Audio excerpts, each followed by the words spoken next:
यानंतर आपल्या आजच्या कार्यक्रमाचं प्रास्ताविक करावं असं मी तुकारामजी येलारी यांना विनंती करतो। हा कार्यक्रम आयोजित करण्यामागचा उद्देश हेतू भारतीय किसान संघाचे आगामी कार्यक्रम या संदर्भातील प्रास्ताविक श्री येलारीजी करतील। मी त्यांना तशी विनंती करतो। श्री तुकारामजी येलारी। सर्वांना नमस्कार। आज या कार्यक्रमानिमित्त आपल्याला मार्गदर्शन करण्यासाठी आपल्या विनंतीला मान देऊन आपल्या कार्यक्रमासाठी आलेले प्रथम पूजनीय आमचे आपले सर्वांचे लाडके मराठवाड्याचे सुपुत्र दादा लाडसाहेब, या कार्यक्रमासाठी आवर्जून उपस्थित असलेले, त्यांचा सन्मान आणि हित मार्गदर्शन करण्यासाठी असलेले आमचे अण्णा, तसेच या कार्यक्रमासाठी उपस्थित असलेले संजयजी अग्रवालजी आणि या कार्यक्रमासाठी ज्यांनी स्वतःहून पुढाकार घेतला असे आणि कार्यक्रमाची एवढी तळमळ आणि शेतकऱ्यांविषयी आम्ही पहिल्यांदाच बघितले असे तेजस्वी कराड साहेब, तसेच आमच्या महिला विभागाच्या प्रमुख श्यामाताई बोरदळेजी, आणखी आणि माझे जीवाभावाचे सगळे शेतकरी बंधू, आज भारतीय किसान संघाच्या माध्यमातून आपण जे लातूर जिल्ह्यामध्ये कार्य पूर्वीपासून होतं किंवा चांगल्या प्रकारे चालू होतं आणि मधल्या काळामध्ये थोडं 5-10 वर्षामध्ये थोडस त्याला स्वरूप कमी याच्यामध्ये आलेलं होतं आणि त्याच बदलत्या युगामध्ये बदलत्या परिस्थितीनुसार आपल्याला ज्या पद्धतीनं शेतकऱ्यांपर्यंत पोहोचायला पाहिजे होतं किंवा ज्या हिशोबाची काम करणारी लोकांची टीम आवश्यक होती, ते टीम माननीय चंदनजींच्या निर्देशाखाली, चंदनजी पाटील आपल्या महाराष्ट्र प्रांताचे संघटन मंत्री आहेत, त्यांच्या निर्देशाखाली आणि त्यांच्या सूचनेप्रमाणे आम्ही आपल्या लातूर जिल्ह्यामध्ये दादा आमची टीम ठरवत आहोत। इथल्या लोकांचे, विशेषतः लातूर जिल्ह्यातील लोकांचे थोडस इको वाढतोय थोडस, तर लातूर जिल्ह्यातील शेतकऱ्यांच्या समस्या माहीत असलेले, म्हणजे पर्टिक्युलर आपल्या विभागातल्या समस्या, ज्या मेजर समस्या आहेत आणि जे समस्याच नसतं नाही तर आपले जे चांगले म्हणजे त्याच्यातले गुणधर्म आहेत किंवा आपले जे चांगली काम करण्याची जी पद्धती आहे, त्या दोन्ही गोष्टींचं अनालिसिस करून लोकांसमोर आदर्श ठेवता येईल असे काही शेतकरी आपण या आमच्या संघटनेमध्ये दादा आम्ही सामील केलेले आहेत, जेणेकरून या संघटनेचा उद्देश मेन मुळात असा आहे की शेतकरी हा बेस आहे आणि शेतकऱ्यांना आधुनिक तंत्रज्ञानाने त्याची शेतीतलं उत्पन्न कसं वाढवावं, उत्पादन खर्च कमी कसा ठेवावा आणि आता जे भेडसावत असलेल्या मजुराच्या समस्या आहेत किंवा विविध समस्या आहेत त्याच्यावर म्हणजे दुसऱ्याला सांगून किंवा दुसऱ्यावर टाकून काहीतरी वेळ काढण्याच्या ऐवजी स्वतःहून त्याच्यावर उपाय सुचवणे किंवा उपाय करणे आणि तो उपाय एखाद्याने जर चांगला काढला असेल जिल्ह्यामध्ये किंवा महाराष्ट्रामध्ये, तोच उपाय प्रत्येक शेवटच्या शेतकऱ्यापर्यंत पोहोचवावा हा प्रामाणिक हेतू घेऊन आपण लातूर जिल्ह्यातील भारतीय किसान संघ हे आपण काम करण्याचा उद्देश ठरवलेला आहे। विशेषतः मला थोडस पार्श्वभूमी भारतीय किसानची सांगावी वाटते।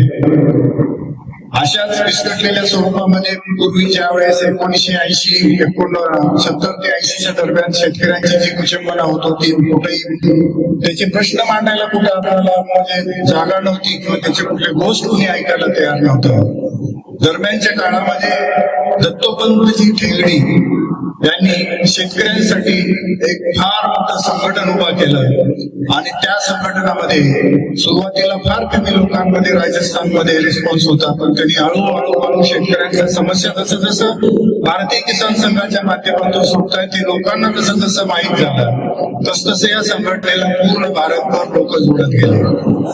शेतकरी बंधूंनो, मला सांगायला आनंद होतो, कन्याकुमारी पासून काश्मीर पर्यंत प्रत्येक जिल्ह्यामध्ये आपल्या भारतीय किसान संघाचं म्हणजे युनिट आहे, म्हणजे प्रत्येक ठिकाणी भारतीय किसान संघ कार्यरत आहे। अशा एका मोठ्या संस्थेचा व मोठ्या संघटनेचं आणि विशेषतः शेतकऱ्याविषयी काम करणाऱ्या संघटनेचे आपण सदस्य आहात आणि आपण त्या संदर्भामध्ये काम करणार आहोत. विशेषतः लातूर जिल्ह्यातल्या ज्या मुख्य समस्या आहेत दादा, आमच्या लातूर जिल्ह्यातलं मेन म्हणजे दुष्काळावर आवश्यक प्रवण क्षेत्र म्हणून आमचे 4-5 जिल्हे जे D+ झोन मध्ये शासनाच्या ह्याच्यामध्ये, या D+ झोन मध्ये एवढ्यासाठी घेतले की भारतामध्ये सगळ्यात मागासलेले जिल्हे म्हणून आपला उल्लेख होतो आणि सगळ्यात कमी रेनफॉल असलेला जिल्हे म्हणून आपला उल्लेख होतो. याचं कारण आपल्यालाही सगळ्यांना माहीत जाणून घ्या. आपण आपल्या महाराष्ट्रामध्ये सगळ्यात टॉपला म्हणजे वरच्या बाजूला आपले 3 जिल्हे आहेत, बीड, उस्मानाबाद आणि लातूर.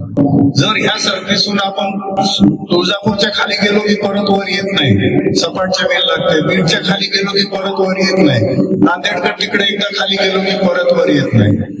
ह्या नैसर्गिक रचनेमुळं आपल्याकडे जे मायक्रो क्लायमेट पाहिजे फळ पिकांच्या बाबतीमध्ये किंवा संकरित गाई म्हशीच्या वृद्धी आणि दुधाच्या वृद्धीसाठी जे जनावरांचं रिप्रोडक्शन आणि बाकीच्या गोष्टीची तांत्रिक गोष्टी व्हायला पाहिजे नैसर्गिकरित्या, त्या गोष्टी आपल्याला निसर्गातून मिळत नाही, तर ह्याच्याकडून आपल्याला आधुनिकरित्या शास्त्रज्ञाच्या ह्याच्यातून कराव्या लागतात. कारण आपण अशा लोकेशनला आहेत, आपल्याकडे कोणतीही मोठी नदी येत नाही, उंच भागावर असल्यामुळे आपल्याला सगळीकडे आपल्याकडलं पाणी बाहेर जाते, दुसऱ्यावर अवलंबून आहे. आणि त्याच्यात पुन्हा सगळं आपण इकडल्या बंगालच्या उपसागरावर आपलं पाऊसमान आहे, त्याच्यामुळं त्याच्या सायक्लोनवर आधारित पाऊस पडतो, म्हणून आवश्यक प्रवण क्षेत्रात आहेत. मग अशा शेतकऱ्यांच्या समस्या ह्या बाकीच्या शेतकऱ्यांपेक्षा वेगळ्याच आहे. त्याच्यामुळं आपलं जीवनमान थोडस मागं सरकत आहे. त्याला उपाय काय? फक्त आहे तर आहे, आपला जन्म देवानी इथं दिला तर आपण काय करणार?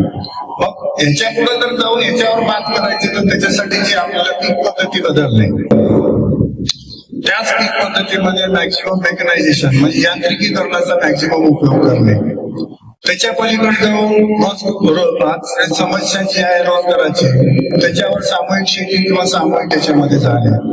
आणि इथून पुढल्या काळामध्ये हेल्थ अवेअरनेस भरपूर आलेली आहे, तर लोकांना विषमुक्त अन्न कसं पोहोचवता येईल त्याचे रजिस्ट्रेशन सर्टिफिकेशन या संदर्भामध्ये एक योग्यरीत्या आपल्याला काम करायचं आपण प्लॅनिंग केलेलं आहे.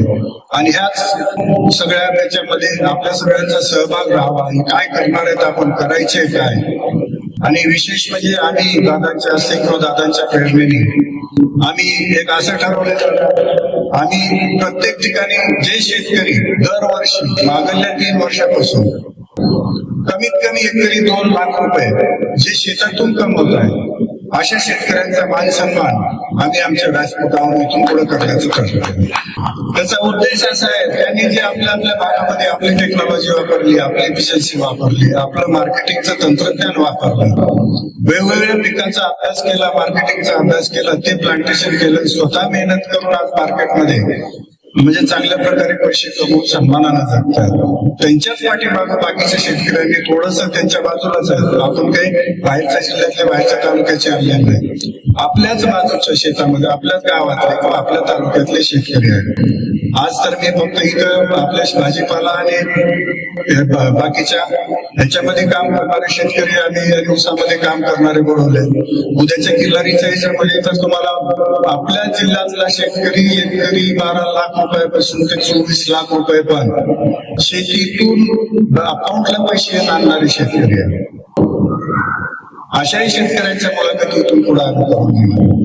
सांगण्याचा उद्देश असा आहे की आपण जरी आवश्यक प्रमाण बागायती असेल हे असेल तर आपण आपल्या पद्धतीने आपल्या शेतातली पीक पद्धती बदलावी आणि त्याचं मार्गदर्शन ज्येष्ठ लोक आहेत आपल्याला करणार आहे. आणि ह्या सगळ्याच्या मध्ये एकच उद्देश आहे, शेतकऱ्यांना कुठल्याही परिस्थितीमध्ये सन्मानाने जगता यावं हा दृष्टिकोन आपण समोर ठेवलेला आहे. त्याच्यामध्ये प्रमुख आपण काय करणार आहोत, लातूर जिल्हा भारतीय किसान संघाच्या वतीनं इथून पुढल्या काळामध्ये महत्वाचं पुणे शेतकऱ्याला विचारा कोणी जावा, लातूर जिल्ह्यातले हरिण आणि डुक्कर काही पेरलं की घरी येऊस तो तिथं साफ झालेलं आहे. हे नुसतं मी आणि तुम्ही फक्त हेच करायचं नाही, विचार करा, चर्चा करा, प्रशासनाला पण मदत देऊ. नुसतं प्रशासन एकटं करणार नाही तर त्या बाबतीमध्ये आपण प्रशासनाकडून कुण्या ना कुण्या परिस्थितीमध्ये आपण याच्यापासून सुटका करून घ्यायच्या, त्याच्या उपाययोजना आपण बघणार. आपल्याकडं जे मराठवाडा ग्रीड म्हणून आता जे 21 TMC तिकडलं पाणी येत आहे ते लातूर जिल्ह्याचा पण त्याच्यामध्ये हक्क आहे. ते पाणी आपल्याला प्रत्येक शेतकऱ्याला पाईपद्वारे मिळावं हे त्यांचं प्रोव्हिजन आहे. पण लवकरात लवकर या योजना अंमलबजावणी व्हावी हा याच्या पाठीमागे आहे का आपण. मार्केट यार्डामधल्या काही समस्या आहेत म्हणजे हमालीच्या व्यतिरिक्त न विचारता शेतकऱ्याचं धान्य तिथं दिलं जातं. हे कुप्रथा बंद झाली पाहिजे. फ्रूट मार्केटमध्ये उचल या नावाने खाली कमिशन घेतलं जातं. हे कुचंबना नाही झाली पाहिजे. कोणतरी विचारणारा पाहिजे, कोणतरी मांडणारा पाहिजे आणि ते मांडण्याचं काम भारतीय किसान संघाच्या वतीनं आपण करणार. रात्रीच्या वेळी आपण शेतावर जातो, मुक्कामाला जातो, तिथं लाईट नाही. आता सध्या सिंगल फेज सोलार मुळे दिवसा लाईट आहे, रात्रीच्या वेळी सिंगल फेज सोडावं ही एक आपण त्याच्यामध्ये रास्त मागणी केलेली आहे. त्या आणि अशा बऱ्याच आपल्या अडचणी सोडवण्याच्या संदर्भात आम्ही भारतीय किसान संघ लातूर जिल्हा आपल्या आशीर्वादानं आपल्या प्रेरणेने काम करणार आहोत. या ह्याच्यामध्ये आपला सगळ्यांचा सहभाग राहावा आणि आम्ही जिथं आपल्याला आवाहन करू या कार्यक्रमासाठी आपण यावं, त्या ठिकाणी आवर्जून आपण यावं आणि आपणच आपली सोडवणूक करू. जे सगळे आपल्याला मार्गदर्शनाला आहेत त्यांचं मार्गदर्शन ऐकण्यासाठी आहे. लातूर जिल्ह्याच्या वतीनं आलेल्या पाहुण्यांचं मी स्वागत करतो आणि मला संयोजकांनी 2 मिनिट बोलण्याची संधी दिली याच्याबद्दल मी सर्वांचे आभार व्यक्त करतो. धन्यवाद.